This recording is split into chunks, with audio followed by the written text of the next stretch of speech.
नमस्ते सम्पूर्ण फेसबुक हेरेर बसिरहनु भएका आम दर्शक मित्रहरुमा म तारी मिडियाको प्रस्तुत अधिकृत रामेश्वर भण्डारी सबैलाई नमन गर्दै आजको कार्यक्रम विस्तार गर्न गएको छु।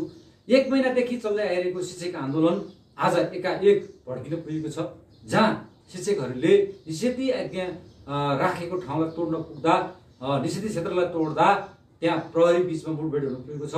मुठभेडको क्रममा प्रहरीले पानीको फोरा र लाठीचार्ज गर्दा 50औं जना शिक्षकहरू र घाइते भएका छन् भने धेरैभन्दा धेरै मास तितर भएको थियो र पछि त्यो मासलाई कन्ट्रोल गरेर शिक्षकहरूले फेरि अगाडि बढिरहेका कुरा आइरहेको छ।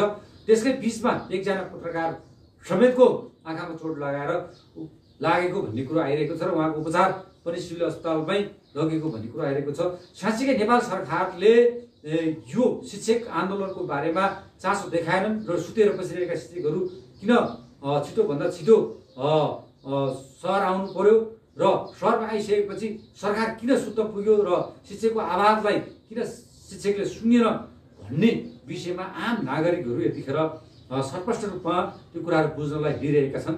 साँच्चीकै भन्ने हो भने नेपालको कन्टेक्स्टमा यति लामो शिक्षा आन्दोलनको रूपमा यो भएको आन्दोलनमा यो नेपाल सरकारको शिक्षा मन्त्रालयले मन्त्री फेर्यो तर शिक्षा लाई किन मागको रूपमा पुरा गर्न सकेन, शिक्षकहरूको मागलाई किन पुरा गर्न सकेन भन्ने विषयको वस्तुहरू धेरै आम नागरिक परेको छ। एकातिर विद्यालयहरू बन्द भइरहेका छन् भने अर्कोतिर शिक्षकमाथि नेपाल सरकारले दमन गरिरहेको छ।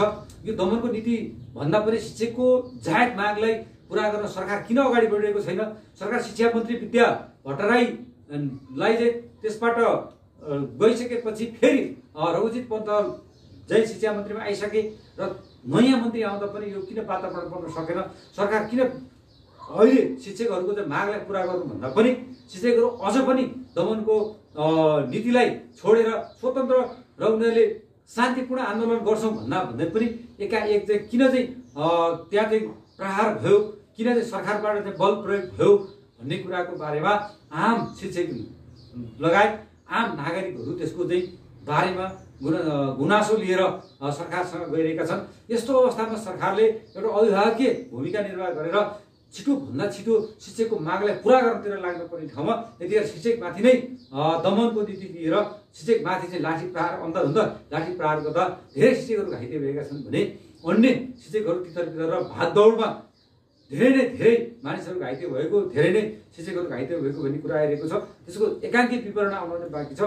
हाम्रो भनाइ के हो भने साँच्चीकै शिक्षकको जायज माग हो भने सरकार निधाएर बस्ने होइन, तुरुन्त शिक्षकको माग पुरा गरिदिनुपर्छ र उहाँहरूलाई स्वतन्त्र ढङ्गले आफ्नो माग पुरा भइसकेपछि आफ्नो विद्यालय जानलाई उहाँहरू आफै जानुहुनेछ भन्ने कुरा पनि राख्न चाहे। र उनीहरूको माग के हो, एउटा आयोगबाट हल गर्ने हो कि ऐनबाट हल गर्ने हो कि कुन माध्यमबाट हल गर्ने हो, त्यो कुरामा सरकार छिटोभन्दा छिटो अगाडि बढोस्। र यसरी चाहिँ शिक्षकमाथि दमन गर्दै जाने हो भने भोलि यो आन्दोलनले उग्र रूप लिन सकिन्छ र सरकार आफैमा फेरि एउटा एक प्रकारको चाहिँ कलङ्कित हुन पुग्ने छ। किनकि सरकारले यस्ता शिक्षक एउटा बौद्धिक व्यक्तित्वहरूको आन्दोलनलाई सही ढङ्गबाट सञ्चालन गर्नुपर्छ र सही प्रकारबाट ल्याउनु सक्छ। यसलाई विधि र ऐनबाट टुङ्गाउनु पर्ने कुरालाई यो बल प्रयोगबाट टुङ्गाउनु हुँदैन भन्ने कुरा राख्दै शिक्षक आन्दोलनलाई कसरी मस्त गर्न सकिन्छ भन्ने सवालमा सरकार लाग्यो। तर यति लामो समयसम्म पनि उसले चाहिँ आफ्नो चाहिँ हरेक प्रकारका चाहिँ प्रयोग गर्दा पनि नसकेपछि शिक्षकहरू माथि नै दमन गरेको देखिन्छ। त्यसकारण तत्काल दमन रोकियोस् र छिटोभन्दा छिटो शिक्षकहरूको मागको सम्बोधन होस् भन्ने कुरा राख्दै म अधिकृत रामेश्वर भण्डारी बिदा हुन्छु। धन्यवाद, नमस्ते, जय होस्।